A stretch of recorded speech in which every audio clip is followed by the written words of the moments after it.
Please subscribe for all the latest Manchester United news, match reactions of Premier League and Champions League games from Old Trafford, press conferences, and more. Manchester United is ready to accelerate for Paulo Dybala after Cristiano Ronaldo's exit. Roma, Inter, Milan, and Napoli are all interested in signing Paulo Dybala this summer. But none of them has submitted an offer yet for La Gioia. A report from La Gazzetta Dello Sport claims that Manchester United will ramp up their interest in Paulo Dybala after the impending departure of Cristiano Ronaldo this summer.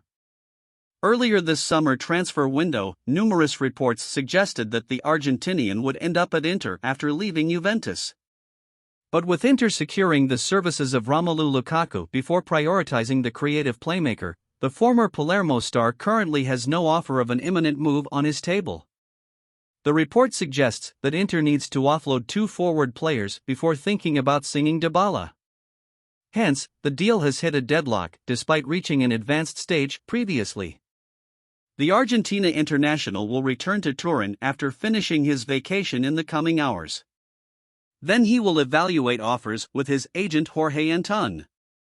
But, as of now, none of the top teams has come up with a proposal. Thank you for your continued support.